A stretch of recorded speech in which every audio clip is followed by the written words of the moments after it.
countdown for blast-off. X minus 5, 4, 3, 2, X minus 1, fire.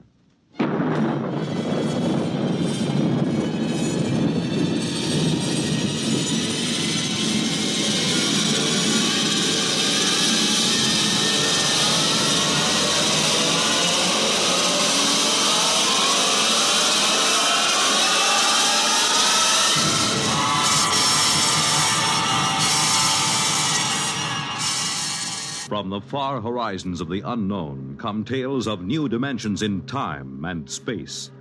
These are stories of the future, adventures in which you'll live in a million, could be years, on 1,000 maybe worlds. The National Broadcasting Company, in cooperation with Galaxy Science Fiction Magazine, presents X minus 1.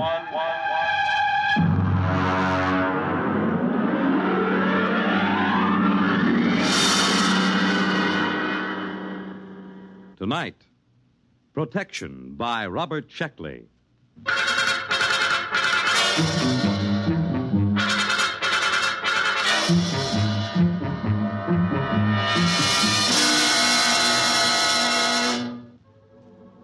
There will be an airplane crash in Burma next week, but it shouldn't affect me here in New York. And the Feegs certainly can't harm me, not with all my closet doors closed. No, the big problem is Lesnarizing. I must not Lesnarize, absolutely not. As you can imagine, that hampers me. And to top it all, I think I'm catching a very nasty cold. The whole thing, including the cold, started on the evening of November 7th. I was walking down Broadway on my way to Baker's Cafeteria with Charlie Lester. He's in one of my physics classes, and we were both feeling pretty lightheaded. Boy, I've had tough exams in my day, but that was... You got a cold? No, I haven't got a cold. My eyes just water, my nose runs, and I sneeze because I'm essentially a masochist. Actually, it is psychosomatic. I hate my mother and my father. Of course I've got a cold. What do you think? Well, look, don't give it to me. I've got a heavy date with a Barnard Jr. this weekend. My boy, there is no such thing as a heavy date with a Barnard Jr. Never mind. Just don't blow any germs my way. Well, as a matter of fact, I'll leave you completely. I have to go over to South Hall to pick up some books. So long.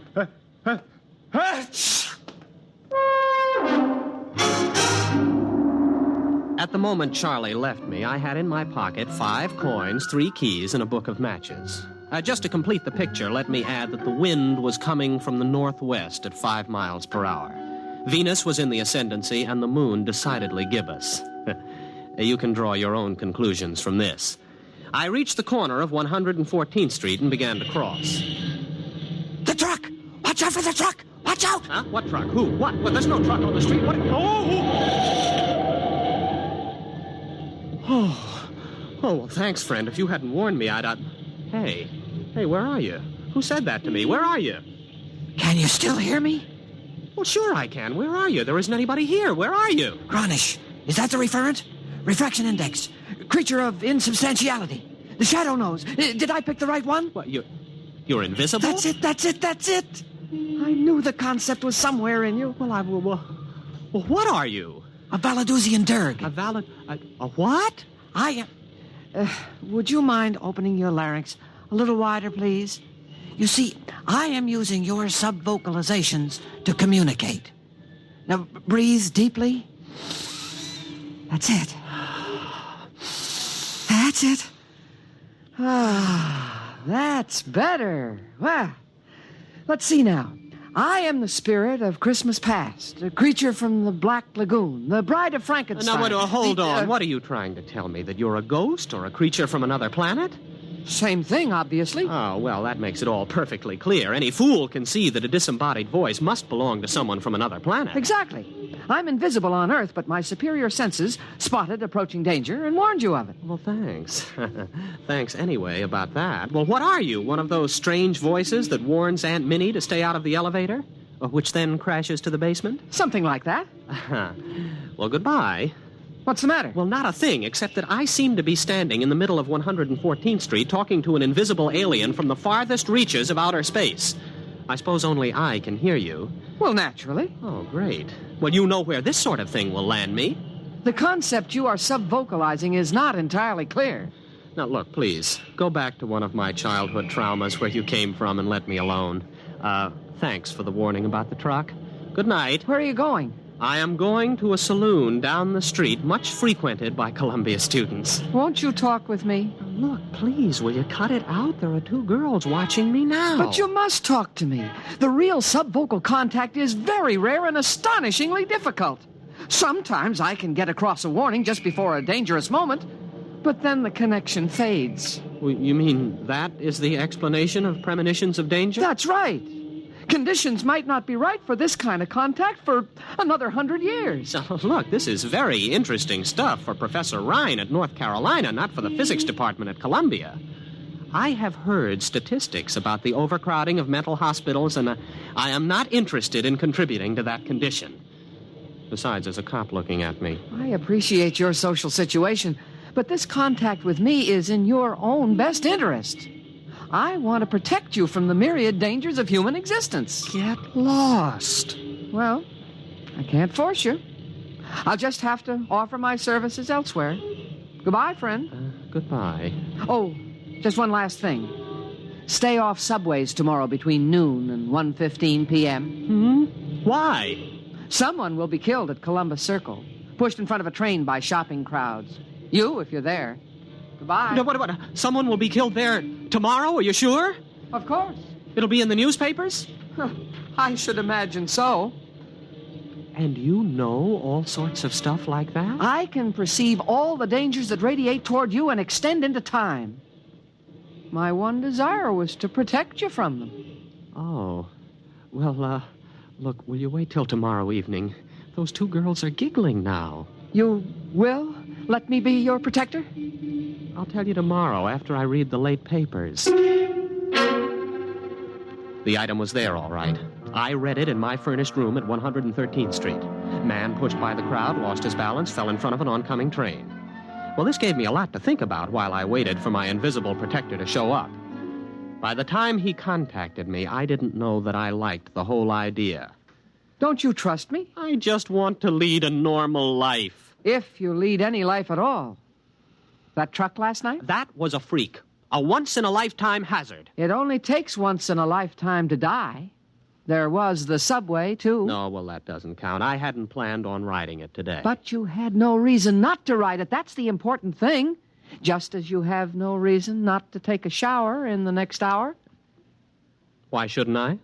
A Miss Flynn who lives down the hall is now taking her shower and will leave a melting bar of pink soap on the pink tile of the bathroom floor. You would have slipped on it and suffered a sprained wrist. Not fatal, huh? No.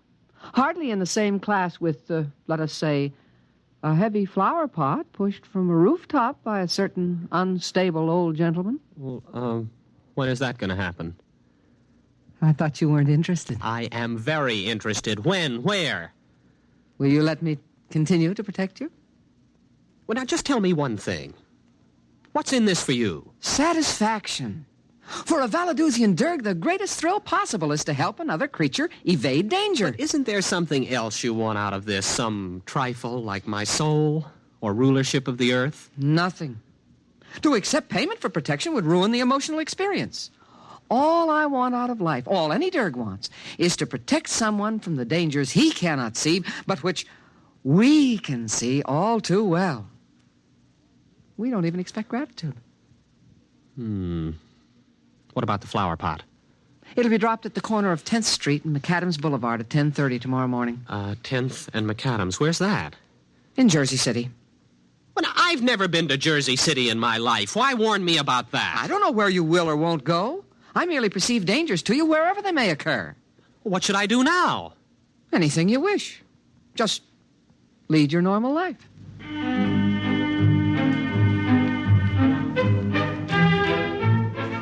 It started out well enough.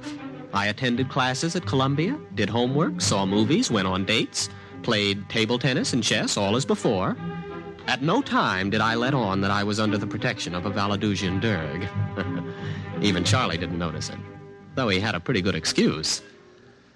Boy, are you lucky. I got stuck in that elevator for 4 hours. Say, how come you walked? I never saw you volunteer to walk 5 flights before. Oh, well, a little bird told me. Oh, boy, I wish I... I wish I had a little bird like that. Why don't you do something for that cold? Why should I? What's it ever done for me?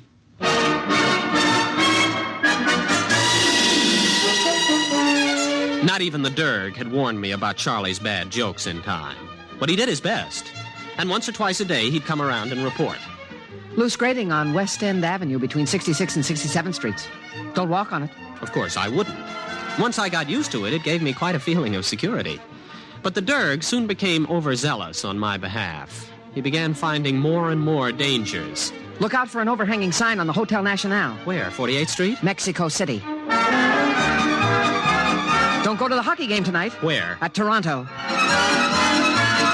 Look out for the Elm Street bus. Philadelphia? Omaha.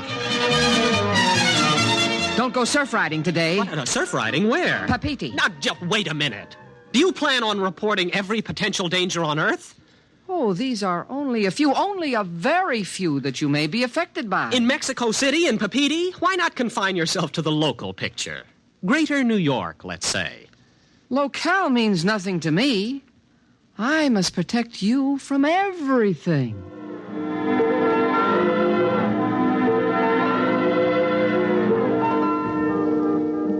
Well, it was rather touching in a way. And there was nothing I could do about it. I simply had to discard from his reports the various dangers in places like Hoboken, Thailand, Kansas City, Angkor-Wat, Sarasota, and Paris. I concentrated pretty much on Manhattan. He did save me from a pretty nasty holdup on Cathedral Parkway and a 4-alarm fire. But he kept stepping up the pace. Tainted food in Baker's Cafeteria. Don't eat there tonight. Amsterdam Bus 312 has bad brakes. Don't ride it. Mellon's Tailor Shop has a leaking gas line. Explosion due. Have your clothes dry cleaned elsewhere. Rabbit mongrel on prowl between Riverside Drive and Central Park West. Take a taxi. Soon, I was spending most of my time not doing things and avoiding places. Danger seemed to be lurking behind every lamppost waiting for me. I rather suspected the Derg of padding his report. All my reports are perfectly genuine. If you don't believe me, try turning on your lights in the psychology class tomorrow. Why? Defective wiring. Look, I don't doubt your warnings. I just don't think life was this dangerous before you came along. Well, of course it wasn't. Surely you know that if you accept protection, you must accept the drawbacks of protection as well. Drawbacks like what? Protection begets the need of further protection. That is a universal constant. Before you met me, you were like everyone else, and you ran into such risks as the situation offered. But with my coming, your immediate environment has changed, and your position in it has changed, too. Why? Because it has me in it. It is well known that the avoidance of one danger opens the path to others. Are you trying to tell me that my risks have increased because of your help? It was unavoidable. Why, you miserable extraterrestrial con man. Now, look. All right. Thanks for everything. I'll see you on Mars or wherever you hang out. You don't want any further protection? You guessed it. Don't slam the door on your way out. But what's wrong? Your risks have increased, but my capacity for detection is more than ample to cope with it. I'm happy to cope with it. So it still represents a net gain in protection for you. Yeah, I know what happens next. My risks just keep on increasing, don't they? Not at all. As far as accidents are concerned, you have reached the quantitative limit. What does that mean? It means that there will be no further increase in the number of accidents you must avoid. Look, if you leave me alone, my original environment will return, won't it? And with it, my original risks? Eventually. If you survive. Fine, I'll take that chance. You cannot afford to send me away tomorrow. No, don't tell me. I'll avoid the accidents on my own. I wasn't thinking of accidents. What then? I hardly know how to tell you. A gamper is after you. Oh, again. A what? Now, what kind of a gag is this? A gamper is a creature from my environment. I suppose he was attracted by your increased potentiality for avoiding risk due to my protection. Now, look, you can take your gamper. If he comes, try driving him off with mistletoe. Iron is often effective if bonded to copper. Will you get also. out of here? Are you sure? Beat it. Blow. Scram. Get out. Go on. All right. All right. Goodbye. Goodbye. Are you gone? Are you really gone? Good riddance. What's that?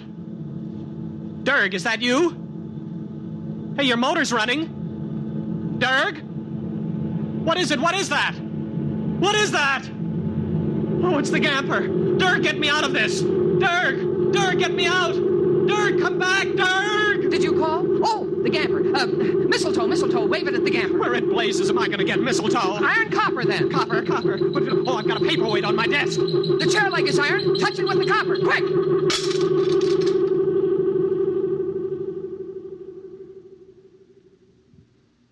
You see? You need my protection. The Gamper almost got you. Yes, it sure did. You'll need some things. Wolfbane, amaranth, garlic, graveyard mold. But the Gamper is gone. Yes. However, the grailers remain, and you'll need safeguard against the leaps, the figs, and the melgarizer. I'll give you a list.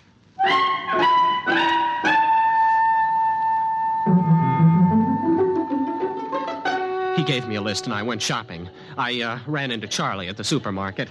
Hey, Bob! Where you been? Wolfbane, amaranth, garlic. They must have garlic. Well, sure, they got garlic over here. Well, I guess you know what I came in for. Tissues. What else? Yeah, well, now let me see. Graveyard mold. You think they'd have it here? Hey, boy, what's the matter with you? You look white as a ghost. I'm white as a Gamper, or a grailer, or a leap, or a fig. Well, what is that, jive talk? Please, Charlie, don't bother me. I'm busy. All right. Who has the nearest graveyard that would be moldy this time of year?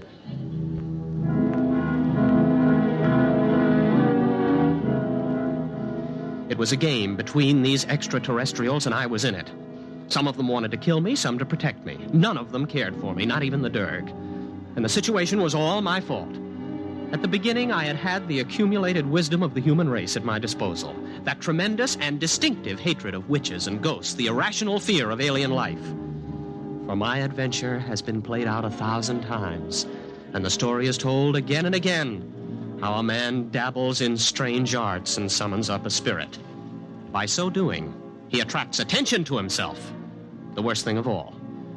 So I was welded inseparably to the Dirk, and the Dirk to me. Until yesterday, that is. Charlie came to my room to visit. Hey, boy, how you been? I haven't seen you in class for a while. Oh, you mind if I hang up my coat? No, don't. No, don't open the closet door. Well, what's the matter? What's in there? Nothing. Only that's the only way to hold off the figs, by keeping closet doors closed. The leaps are more menacing, but the eye of a toad seems to stop them. And the melgarizer is dangerous only in the full of the moon. Only in the... Uh-huh. Well, Bob, it's been grand. Bye.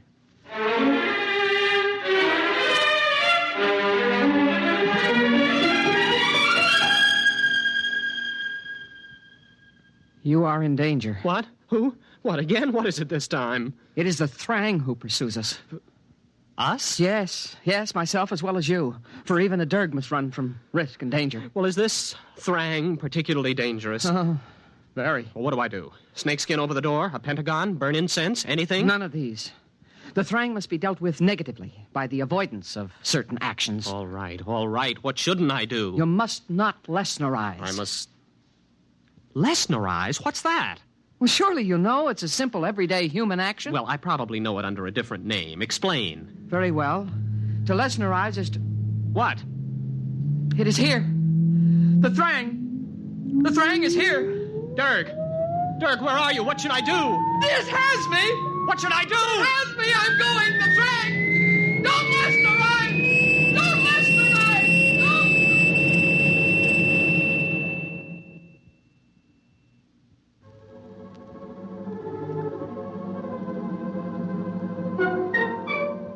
So I'm sitting tight now. There'll be an airplane crash in Burma next week, but it shouldn't affect me here in New York. And the figs certainly can't harm me. No, not with all my closet doors closed. No, the problem is Lesnerizing. I must not Lesnerize, absolutely not. If I can keep from Lesnerizing, everything will pass and the chase will move elsewhere. It must. All I have to do is wait them out. Trouble is, I don't have any idea what Lesnerizing might be. A common human action, the Derg said. Well, at the moment, I'm avoiding as many actions as possible. I've caught up on some back sleep and nothing's happened. So that's not Lesnerizing. I went out and bought food, cooked it, and ate it. That wasn't Lesnerizing. I'm telling you the story, and that isn't Lesnerizing. I'll get out of this yet. I will get out of it. I'm going to catch a nap now. I think I've caught Charlie's cold. I think I'm going to have to...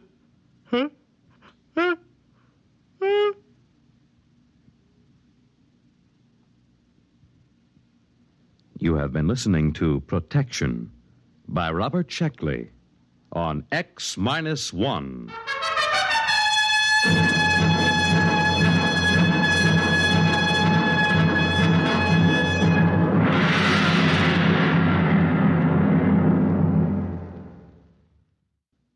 X-1 is presented by the National Broadcasting Company in cooperation with Galaxy Science Fiction Magazine, which this month features Survival Kit by Frederick Pohl.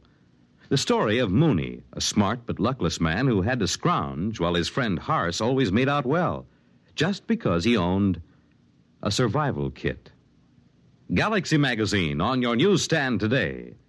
Tonight, X-1 has brought you Protection, a story from the pages of Galaxy, written by Robert Sheckley and adapted for radio by Ernest Kenoy.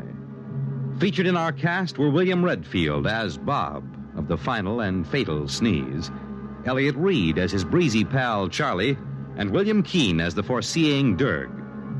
Your announcer, Fred Collins. X-1 was directed by Kenneth McGregor and is an NBC Radio Network production.